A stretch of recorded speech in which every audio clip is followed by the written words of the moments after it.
Bonjour à tous et à toutes et bienvenue aujourd'hui dans un nouveau vlog et Aïd Moubarak évidemment à tous ceux et celles qui le fêtent. Très belle fête à tous les musulmans et les musulmanes de cette planète. J'espère qu'aujourd'hui sera un très bon jour pour vous et que dans toute situation, eh bien, vous allez passer un très bon moment. En tout cas, j'espère que ce petit vlog vous plaira. Je vous laisse avec la suite. Et on se revoit après.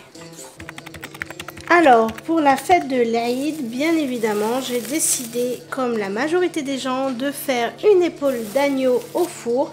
Donc moi, j'en ai pris deux, une grande pièce et une que j'ai demandé donc au boucher de me la découper. En tout, il y a 3 kg 950 de viande. Je vais la faire au four.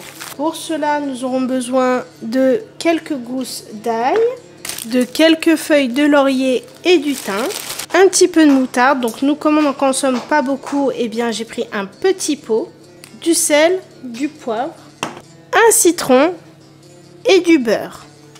Donc pour commencer, je vais les placer dans mon plat qui va aller au four. Ce sera plus simple afin de travailler ma viande. Pour la marinade, je décide de mettre l'équivalent de 2 grosses cuillères à soupe de moutarde. Donc là, j'ai mis le pot entier parce que c'est un pot de 100 grammes. Ensuite, je rajoute également du sel et du poivre. Et maintenant, je vais badigeonner tous mes morceaux de viande de cette marinade. Donc idéalement, il faudrait la préparer la veille et laisser la viande en fait toute la nuit au frigo avec la marinade pour qu'elle s'imprègne bien de toutes ses saveurs. Bon ben moi, j'ai pas eu le temps. Donc une fois que nous avons bien badigeonné nos pièces de viande, on va venir piquer la viande et y insérer des petits morceaux d'ail. Donc pour ça, je viens découper des petites pièces d'ail comme ceci pour pouvoir les insérer. Et donc c'est parti comme ceci. On vient faire des petites incisions un petit peu partout. Le fait de piquer la viande pour y insérer de l'ail, ça va donner un très bon parfum à la viande. Alors moi je mets généralement des petits morceaux d'ail, vraiment pas très gros, pour qu'ils puissent fondre en fait dans la viande et qu'on ne tombe pas sur des grosses pièces d'ail. On fait pareil de l'autre côté.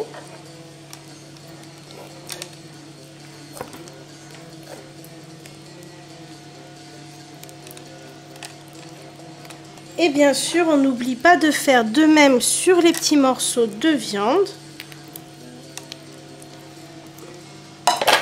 Donc moi, oui, je pense que je vous l'ai dit, j'en ai pris 2 parce que comme je vais faire des plats à partager, hein, parce que l'Aïd c'est aussi un moment de partage.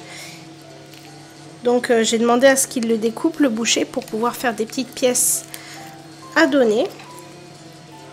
Et donc on fait ça avec toutes les pièces de viande.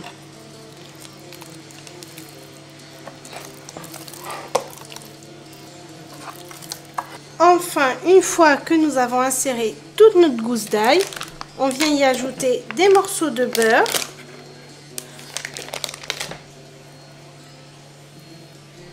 Sur le dessus, comme ceci.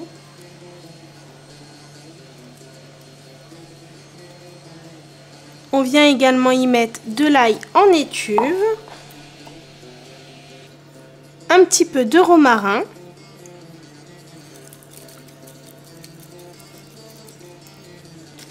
quelques feuilles de laurier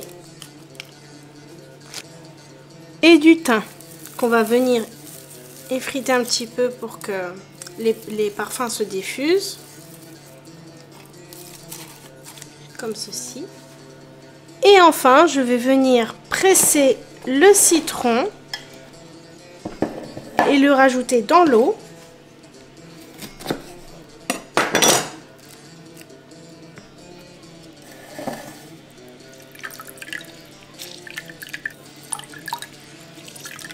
Donc ici, il y a 500 ml d'eau et un jus de citron que je viens rajouter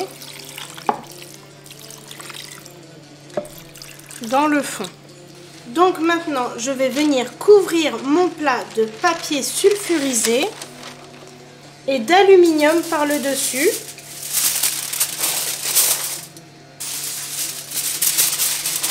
Comme ceci. Donc moi j'ai préchauffé mon four à 200 degrés en chaleur tournante. Je vais donc le passer en chaleur statique à 180 degrés. Pour quasiment 4 kg d'épaules d'agneau, je vais le mettre à cuire pendant 3 heures, donc à 180 degrés en chaleur statique.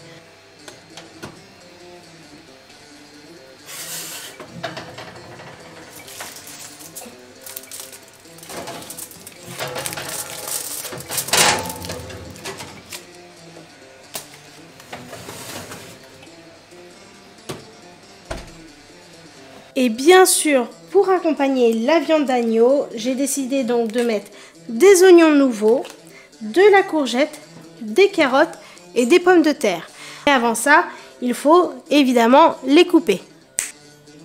Voilà, donc mes légumes sont tous coupés.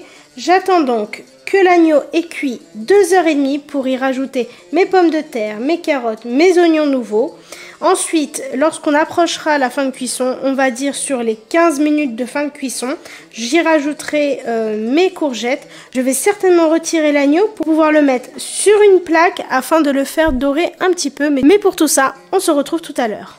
Bon, et bien là, ça fait 2h30 que l'agneau est en cuisson. Je vais donc le sortir pour pouvoir y rajouter mes légumes.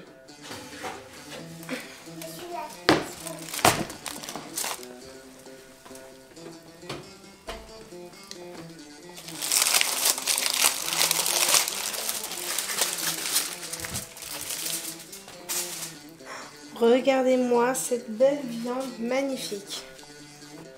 Donc là, pour la dernière demi-heure qu'il reste de cuisson, je vais retirer je vais retourner l'épaule. Je vais essayer de la placer dans ce sens.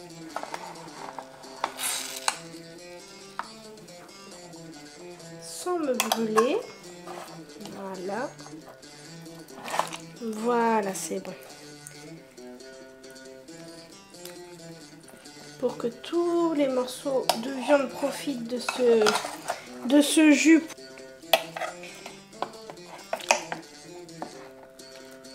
Voilà. Donc maintenant, je vais y rajouter mes oignons nouveaux afin de donner plus de goût.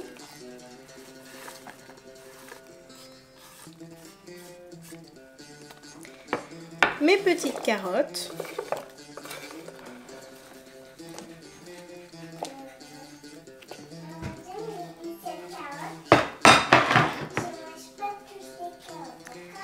Bon, Tizéré me réclame de la carotte crue, je vais lui donner. Et là, je vais rajouter mes pommes de terre sur le dessus. Donc, c'est pour un début de cuisson. Au bout de 20 minutes, je vais retirer tous les morceaux de viande. Je vais rajouter également les courgettes donc dans la sauce. Et la viande, je vais la passer sur une plaque pour qu'elle prenne une belle coloration. Donc, pour l'instant, je vais laisser comme ça. Et je remets ceci dessus. Donc pour rappel, pour les 4 kg d'agneau, je lance une cuisson à 180 degrés en chaleur statique pendant 3 heures. Là, ma viande, elle est déjà cuite pendant 2h30. Je vais la mettre 20 minutes avec tous les légumes. Ensuite, je vais la retirer du plat pour pouvoir y insérer les courgettes et terminer la cuisson des légumes. Et la viande, je vais la mettre sur une plaque au grill pour qu'elle prenne une petite coloration. Là, c'est reparti pour 20 minutes.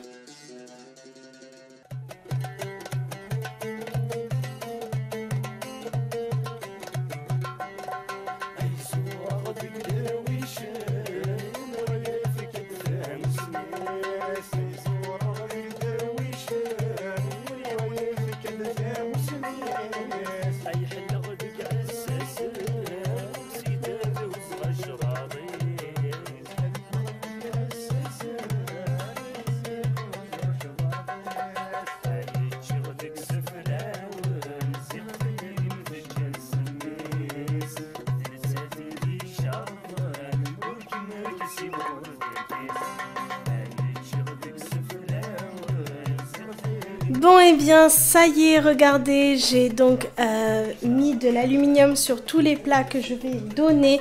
Alors sauf évidemment on en garde un pour nous, hein. Donc celui-ci c'est pour nous et les 4 autres, eh bien c'est à donner. Je me dépêche un petit peu, il est quelle heure? On va voir l'heure. Il est 16h20, donc faut que je me dépêche pour aller apporter les plats parce que je dois faire un petit peu de route pour aller apporter un plat à quelqu'un qui m'est très cher. Donc voilà, on va apporter tout ça avant de rentrer à la maison et de partager un petit moment en famille. Et donc j'y vais, voilà, j'arrête de parler et j'y vais.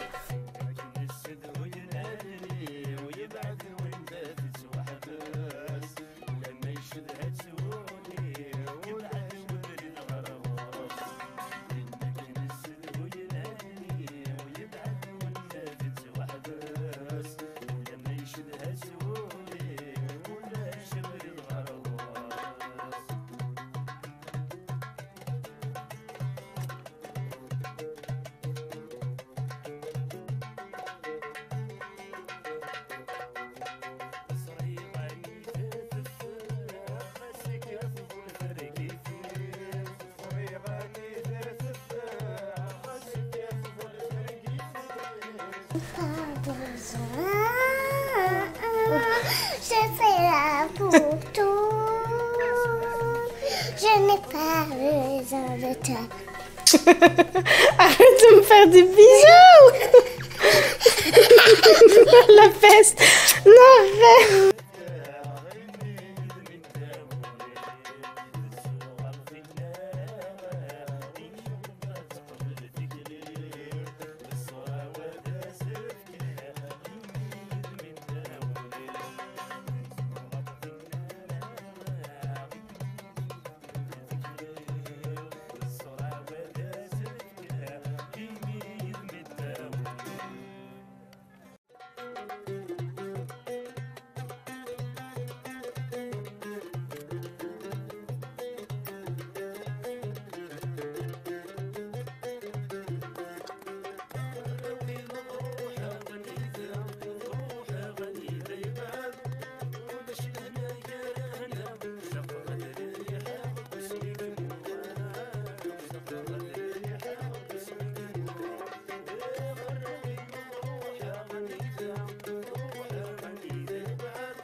Je sais, je vous ai pas pris beaucoup hier.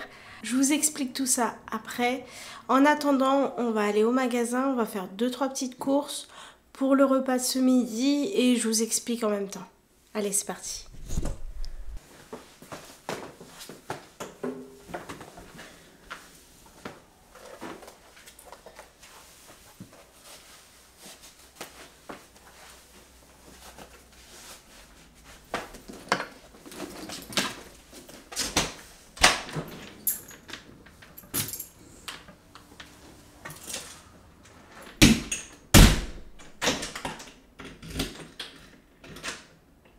Let's go. Oh, il est 9h. Oui, il est 9h du matin. J'ai déjà déposé les filles en école. Et maintenant, attendez, hop, il y a des traces. Voilà. Donc là, on va se rendre à Lidl. C'est pas très loin de chez moi. Donc c'est cool. C'est hyper... Vous ne voyez pas. C'est hyper pratique d'avoir un magasin à côté de chez soi. Donc on va y aller. Je vais vous partager une petite recette que je fais. C'est une recette express très très bonne. C'est une recette de... Comment dire? C'est donc une omelette, mais pas une omelette... Ah, on va baisser la musique. C'est pas une omelette classique, enfin...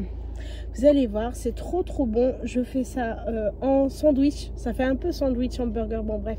Vous allez voir, c'est trop trop bon. C'est express. Et je pense que ça, je vais l'accompagner de tartelettes et de salade. Il fait pas un temps merveilleux. même pluvieux, il pleut. Il pleut mais il fait doux, donc ça va. Donc j'ai pas envie de manger quelque chose de très très lourd, sachant qu'hier on a mangé de l'agneau, c'est un peu gras, beaucoup gras. Donc là j'ai envie de manger un peu plus léger, voilà, un peu plus printanier. Enfin j'ai envie de soleil, c'est pas possible. Mais bon, on n'a pas de soleil, on a de la pluie. Bon bref, je m'attache, ce serait pas mal. Il faudrait que j'investisse à un port, vous savez, un port téléphone, parce que je n'en ai pas. Pour pouvoir vous poser, filmer en même temps, ce serait bien. Et si j'ai envie de vous parler, bah, c'est plus simple aussi. Donc bon, je sais pas si comme ça, ah non, vous allez bouger. Bon, on se retrouve tout à l'heure.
Bon et bien du coup, comme dit précédemment, nous allons faire cette petite recette d'omelette et en même temps, je vais vous expliquer pourquoi je n'ai pas beaucoup filmé hier. Et j'espère que malgré ça, eh bien, ce contenu vous plaira. Et surtout, n'hésitez pas à me le dire en commentaire, ça me donne beaucoup de force et ça me motive encore plus pour les prochains vlogs. Bref, j'arrête de parler et on va commencer en même temps. Donc, eh bien moi, quand je n'ai pas trop le temps, je fais des omelettes. Et ces omelettes-là, je les fais en sandwich, ce qui fait que ça passe super bien parce que moi, à la base, j'aime pas les omelettes. J'en ai un traumatisme de mon enfance. Donc, je les casse souvent dans un bol pour être sûr qu'ils ne sont pas périmés. Mais bon, là, ils sont achetés très récemment. Mais on peut avoir des surprises. Alors, du coup, je fais toujours comme ça. Donc là, j'en mets 4. Alors, je pars du principe que c'est un œuf par personne environ. Alors, sans la coquille, c'est meilleur. Donc, j'en mets 4. Et en fait, si je n'ai pas beaucoup filmé hier, c'est tout simplement parce que je n'avais pas forcément le cœur à l'ouvrage, on va dire. Pour pas vous mentir, à la base, je voulais rien faire. Voilà. Donc, à ces 4 œufs, je rajoute également un oignon que j'ai haché. Et 3 oignons que j'ai... pas du tout 3 oignons. 3 champignons que j'ai hachés également. Et je rajoute également une boîte de thon que j'ai égoutté. Donc c'est du thon à l'eau, nature. Donc oui, je n'avais pas beaucoup le moral. Et j'avais pas spécialement envie de faire quelque chose. Parce que je ne sais pas si vous avez remarqué, mais ces derniers temps, eh bien, on ne voit plus Sidali. Mon mari, on ne le voit plus dans mes vlogs. Bon, et en même temps, il n'y a pas eu énormément de vlogs depuis. Mais en fait, je ne vous ai pas spécialement dit pourquoi on ne le voyait plus. Alors, on peut se poser la question, mais où est Sidali ? Et en fait, il est simplement en déplacement professionnel. et c'est un long déplacement professionnel. Donc ces prochaines semaines, on ne le verra pas beaucoup. Voilà. Je rajoute également la bruschetta de poivrons. Donc c'est des poivrons marinés et cuits au four. Et c'est super bon, c'est pour ça que j'en ai racheté. Parce que franchement, ça donne un très très bon goût. Donc moi, je les égoutte pour pas mettre l'huile. Donc oui, il est parti. Alors bon, ça appelle évidemment très régulièrement. Voilà, il n'y a pas de problème entre nous. Hein.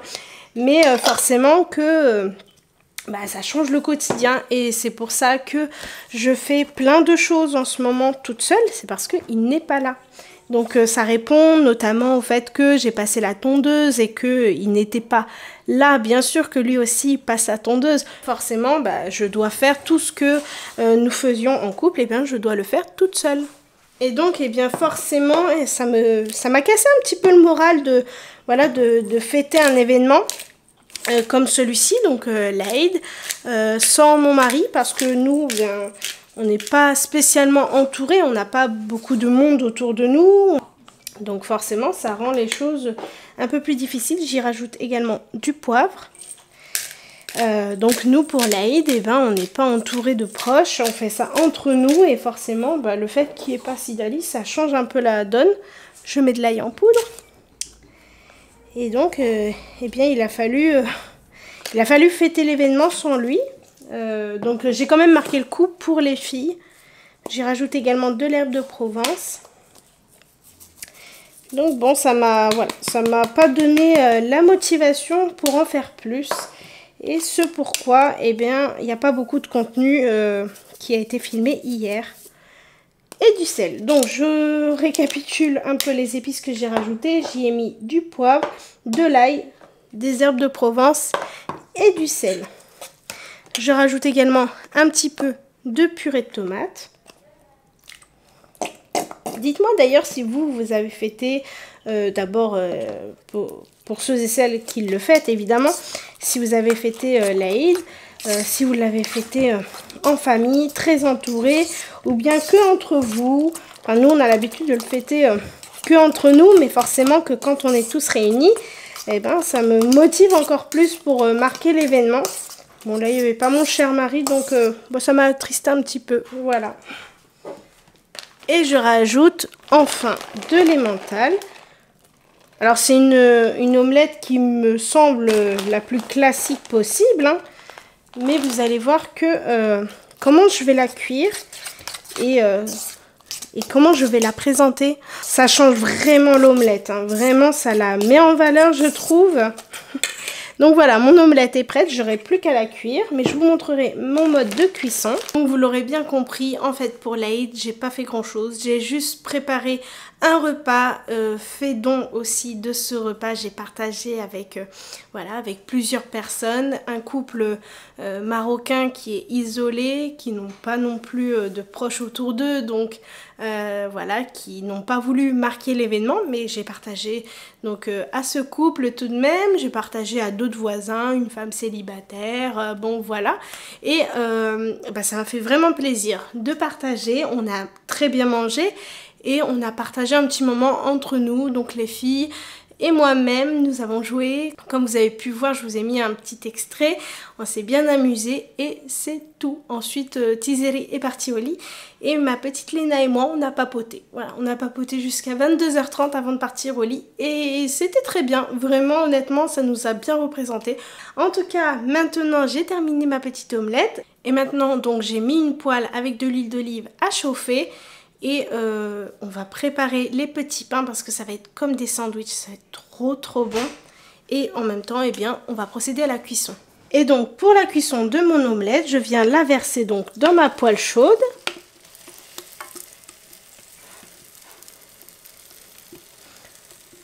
Voilà, comme ceci. Je l'étale bien dans toute ma poêle.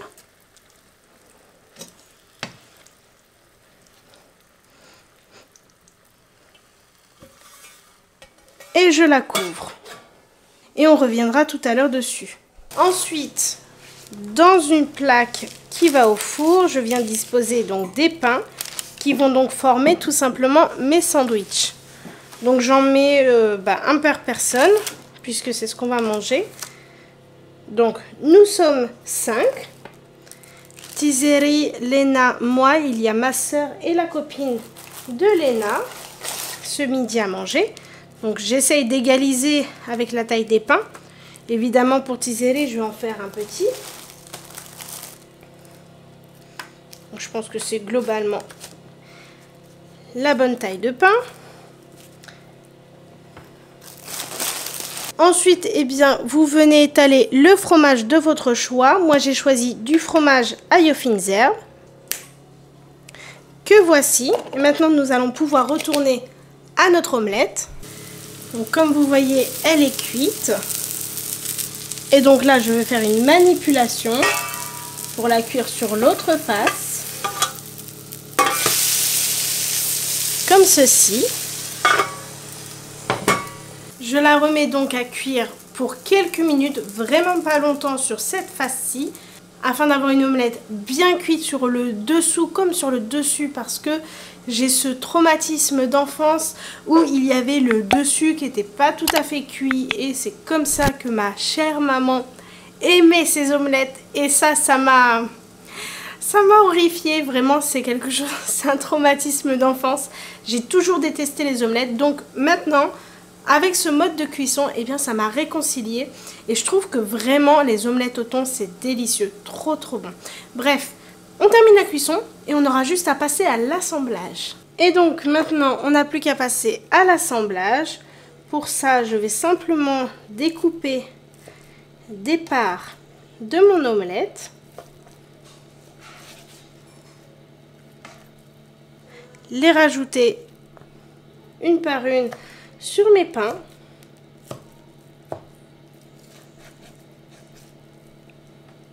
Et honnêtement, je vous conseille vraiment de l'essayer. C'est délicieux. On ne se rend pas compte comme ça, mais c'est trop bon. D'ailleurs, il y a un sandwich. Alors, je sais que les Algériens le mangent, mais je ne sais pas si c'est tout le Maghreb. C'est le sandwich, le fameux frite omelette.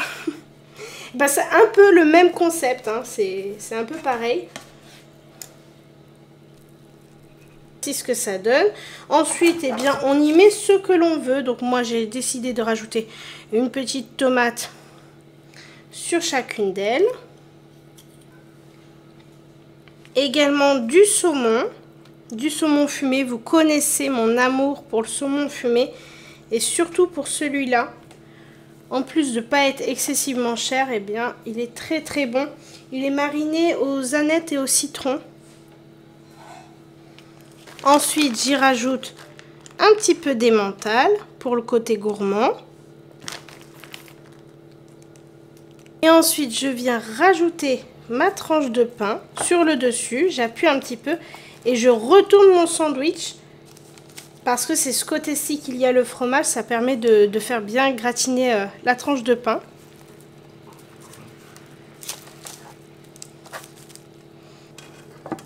Et voici, et ça part au four pour quelques minutes, l'histoire de faire croustiller un petit peu le pain.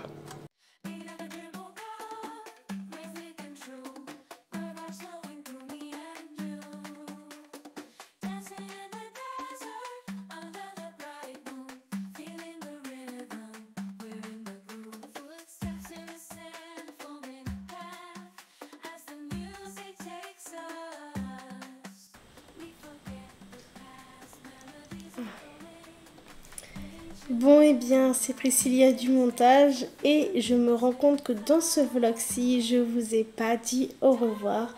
Je suis vraiment désolée, j'espère que ce vlog vous aura plu, même si eh bien, il est pas riche en contenu comme à mon habitude. En tout cas, je vous fais plein de gros bisous et je vous dis à très bientôt dans le prochain vlog. Bye bye.